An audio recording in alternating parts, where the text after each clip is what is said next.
அமெரிக்க நாட்டு குடியரசுத் தலைவர் டொனால்ட் ட்ரம்ப் செயல்பட்டு கொண்டிருக்கிறார்.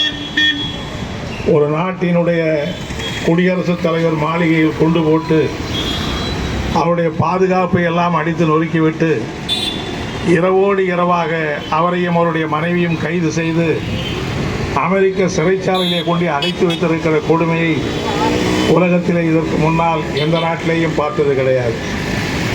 சுதந்திரமான நாடாக இருக்கிற மெக்சிகோவை என்னுடைய 56வது மாநிலமாக நான் சேர்த்துக்கொள்ளப் போகிறேன் என்று அறிவிக்கிறார். இன்னொரு நாட்டுக்கு சொந்தமாக இருக்கிற கிரீன்லாந்து என்கிற தீவினை நான் அப்படியே அந்த மக்களை சேர்த்து விலைக்கு வாங்கி விடுவேன்.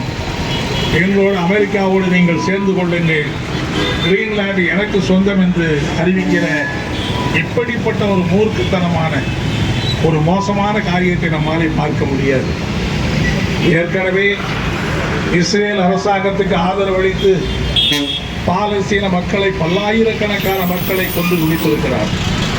இதுவரையிலே 21,000 பேர் கொடூரமான முறையிலே கொலை செய்யப்பட்டிருக்கிறார்கள். அமெரிக்க ஜனாதிபதி திடீரென்று ஒரு அமைதி ஒப்பந்தம்னு அறிவித்தார். அதை ஏற்றுக்கொண்டால் அமைதி ஏற்படும் என்று எல்லாரும் ஏற்றுக்கொண்ட பிறகு இப்போதும் அமைதி ஒப்பந்தம் அமுலில் இருக்கிற போது இஸ்ரேல் அந்த அமைதி ஒப்பந்தத்திற்கு கட்டுப்பட மறுக்கிறது. கடந்த 2 மாதங்களிலே மட்டும் அமெரிக்க ஜனாதிபதி அறிவித்த அந்த போர் நிறுத்த ஒப்பந்தம் ஏற்பட்ட பிறகும் இஸ்ரேல் தொடர்ந்து அங்கே தாக்குதலை நடத்தி கொண்டிருக்கிறது.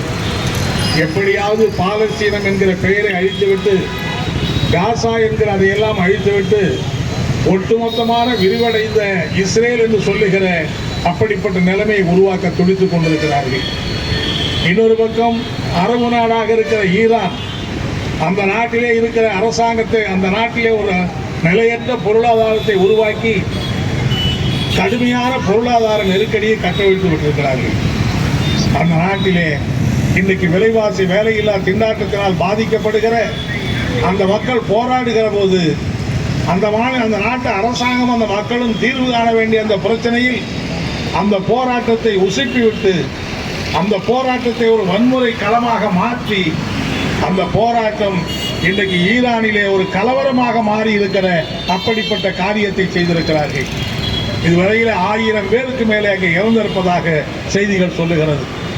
எனவே எப்படியாவது ஈரானை அடிபணித்து வைத்துவிட வேண்டும் என்று துடியாக துடித்துக் கொண்டிருக்கிறார்.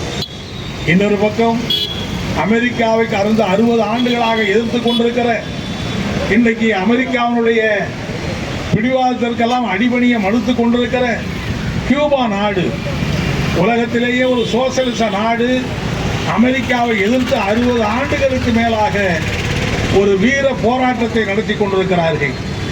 அப்படிப்பட்ட கியூபாவை இன்றைக்கு அடிமைப்படுத்த வேண்டும் என்கிற நோக்கத்தோடு தான் அந்த கியூபாவுக்கு உதவி செய்யக்கூடிய வெனிசூலாவை இன்றைக்கு அடிமைப்படுத்துகிறார்.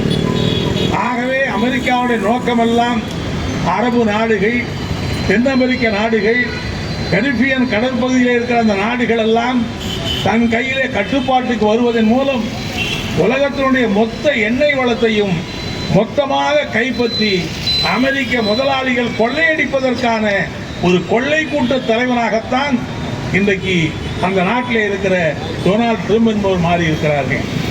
இவருடைய நடவடிக்கை எதிர்த்து இன்றைக்கு உலகமே கொந்தளித்துக் கொண்டிருக்கிறது. அறிவித்திருக்கிறார் அமெரிக்க ஜனாதிபதி ட்ரம்ப் அவர்கள் இந்த கட்டுப்பாடுகளை ஏற்க மறுக்கிற எல்லா நாட்டின் மீதும் 500% வரி நான் போடுவேன் என்று அறிவித்திருக்கிறார். 500% வரி. அப்படியானால் உலகத்திலே இருக்கிற நாடுகள் அமெரிக்காவுக்கு ஏற்றுமதி செய்தால் ₹1 பொறுமானம் உள்ள பொருள் ₹500 விற்கும் என்று சொன்னால் எப்படி அந்த நாட்டு மக்கள் வாங்குவார்கள் என்பதுதான் கேள்வி. எந்த நாடு அங்கே ஏற்றுமதி செய்ய முடியும்? அவ்வளவு பெரிய வரி சுமை யார் ஏற்றுக்கொள்வது என்பது கேள்வியாக இருக்கிறது. ஏற்கனவே 25% 50% போட்டதற்கே இன்றைக்கு இந்தியாவுடைய ஏற்றுமதி பாதித்திருக்கிறது. தமிழ்நாட்டிலே மேற்கு மாவட்டங்களில் இருக்கிற அப்படிப்பட்ட சிறு குறு தொழில் அழிந்து போயிருக்கிறது. பல்லாயிரக்கணக்கான விசைத்தறிகள் முடங்கி போயிருக்கிறது. திருப்பூரில் இருக்கிற பின்னலாடை தொழிலே அழிமுடிந்து விடும் என்கிற ஆபத்து ஏற்பட்டிருக்கிறது. தமிழ்நாட்டில் இருக்கிற ஜவுளி தொழிற்சாலை டெக்ஸ்டைல் ஆலைகள் இன்றைக்கு மூடு விழாவை நோக்கி ஓடிக்கொண்டிருக்கிறது. 3 லட்சத்துக்கு மேற்பட்ட குடும்பங்களுக்கு வாழ்வளிக்கக்கூடிய அந்த டெக்ஸ்டைல் தொழிற்சாலைகள் இன்றைக்கு மூடு விழாவை நோக்கி ஓடுகிறது. காரணம் அமெரிக்காவுடைய ஏற்றுமதி வரி விதிக்கிற அந்த கொள்கை. இப்படி உலக நாட்டினுடைய பொருளாதாரத்தை எல்லாம் தவிடுபடியாக்கக்கூடிய ஒரு காரியத்தை தான் இன்றைக்கு அமெரிக்க ஜனாதிபதி செய்து கொண்டிருக்கிறார். அவருடைய நோக்கம் எல்லாம் அமெரிக்கா தான் த கிரேட், அமெரிக்கர்கள் தான் உயர்ந்தவர்கள், அமெரிக்கர்கள் தான் எல்லாரும் அடிமையாக வேண்டும் என்கிற ஒரு புதிய சரித்திரத்தை எழுத இன்றைக்கு முயற்சித்துக் கொண்டிருக்கிறார். நிச்சயமாக உலகத்தை அடிமைப்படுத்த நினைத்து உலகத்தையே ஆட்டி படைத்த பல தலைவர்கள் பல பேருடைய கதி என்ன ஆனது என்பது இந்த நாட்டு மக்களுக்கு தெரியும்.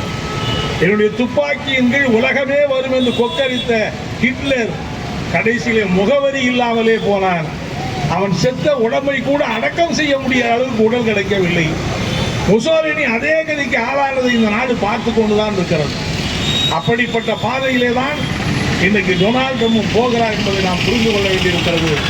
உலகத்தினுடைய உலக மக்கள் எல்லாம் கண்டிக்கிற, உலக மக்களுடைய கோபத்துக்கு ஆளாகிற அப்படிப்பட்டவராகத்தான் இன்றைக்கு அமெரிக்க ஜனாதிபதி மாறி இருக்கிறார். அமெரிக்க ஜனாதிபதியினுடைய அந்த நடவடிக்கை உள்நாட்டில் இருக்கிற அமெரிக்கர்களே ஏற்றுக்கொள்ளவில்லை. அவர்களே பல்லாயிரக்கணக்கான திரண்டு இன்றைக்கு ஆர்ப்பாட்டத்தை நடத்தி கொண்டிருக்கிறார்கள். எனவே யாரும் எந்த அமெரிக்காவில் இருக்கிற சாதாரண மக்களுக்காக அல்ல, அமெரிக்காவிலே கோலோச்சி கொண்டிருக்கிற பெரும் கார்ப்பரேட் முதலாளிகளுக்காக உலகத்தை அடிமைப்படுத்துகிற, உலகத்திலே தொடர்ந்து போர் நடத்தி கொண்டிருக்கிற, பல நாடுகளை அடிமைப்படுத்துகிற இப்படிப்பட்ட காரியத்தை இன்னைக்கு அமெரிக்க ஜனாதிபதி மேற்கொண்டிருக்கிறார். உலகமே கண்டிக்கிறது. வெனிசுலா நாட்டுக்கு பதவியேற்றிருக்கிற துணை குடியரசுத் தலைவர் இன்னைக்கு உறுதியோடு அந்த போராட்டத்தை நடத்துகிறார். கியூபா போராடுகிறது, ஈரான் போராடுகிறது, நேட்டோ நாடுகளே இன்றைக்கு அமெரிக்காவை கண்டித்து களமிறங்குகிறது. இப்படி உலகமே கண்டித்துக் கொண்டிருக்கிற இந்த சூழ்நிலையில் அமெரிக்க ஜனாதிபதியை கண்டிக்கிற ஒரு திராணியற்ற ஒரு ஆட்சியாகத்தான் மோடி அரசாங்கம் இருக்கிறது என்பது வெட்கக்கேடு என்பதை இந்த நேரத்தில் நாங்கள் தெரிவித்துக் கொள்ள விரும்புகிறோம். இதனாலே மோடி மௌனம் சாதிக்கிறார். ஏன் இந்த அமைதி? உலகத்திலே எந்த ஒரு மூலையிலே அநியாயம் நடந்தாலும் அதை தைரியமாக தட்டி கேட்கிற பாரம்பரியம் கொண்டிருக்கிற இந்திய நாடு இன்றைக்கு அமெரிக்காவுக்கு அடிமைப்பட்டு கிடக்கிறது என்று சொன்னால், இந்திய நாட்டில் இருக்கிற பெருமுதலாளிகளுடைய நலனை பாதுகாப்பதற்காக அமெரிக்காவிலே இன்றைக்கு பாரத பிரதமர் மோடி அவர்கள் அடிமைப்பட்டு கிடக்கிறார்கள். எனவேதான் நாளைக்கு 50% வரி 500% உயர்கிற போது மிகப்பெரிய அளவுக்கு உலக நாடுகள் பாதிக்கும், இந்திய நாடு பாதிக்கும், இந்தியாவுடைய தொழில் பாதிக்கும், ஏற்றுமதி பாதிக்கும், எல்லாமும் பாதிக்கும் என்கிற நிலையிலே தான் மார்க்சிஸ்ட் கம்யூனிஸ்ட் கட்சி அமெரிக்க ஜனாதிபதியினுடைய இந்த 500% வரி என்கிற அந்த கோட்பாட்டை, அந்த அறிவிப்பை உடனே வாபஸ் பெற வேண்டும். அதாவது ஒரு நாட்டினுடைய வர்த்தகம் உலகத்தில் இருக்கிற நாடுகளுக்குள்ளே இருக்கிற உறவு பல்வேறு விதமான உறவுகள் சம்பந்தப்பட்டது. அது எல்லாவற்றையும் வர்த்தகம் என்கிற ஒரே வார்த்தையில சுருக்கிவிட்டார் இன்றைக்கு மோடி. அதுதான் ஏகாதிபத்தியத்துடைய அடிப்படை தன்மை என்பதை நாம் கவனத்திலே கொள்ள வேண்டும். எனவே இன்றைக்கு கைது செய்யப்பட்டிருக்கிற நிக்கோலாஸ் மதுராவையும் அவருடைய துணைவியாரை விடுதலை செய்ய வேண்டும். இன்றைக்கு உலகத்தை மிரட்டுகிற இப்படிப்பட்ட போக்கினை எதிர்த்து இன்றைக்கு உலகமே கண்டிக்கிற இந்த சூழ்நிலையில் அந்த கண்டனத்தின் ஒரு பகுதியாக இந்திய நாட்டு மக்களும் இணைய வேண்டும். மோடி அமெரிக்காவுடைய அடிமையாக இருந்தாலும் அதையும் கண்டித்து குரல் எழுப்புகிற மக்கள் எழுச்சியாக இந்தியா கிளர்ந்திட வேண்டும் என்று இந்த நேரத்திலே கேட்டுக்கொள்வதற்காகவே இந்த ஆர்ப்பாட்டத்தை நடத்துகிறோம் என்று சொல்லி இந்த ஆர்ப்பாட்டத்திலே கலந்து கொண்ட தோழருக்கு வாழ்த்துக்களை தெரிவித்து நிறைவு செய்கிறேன். நன்றி, வணக்கம்.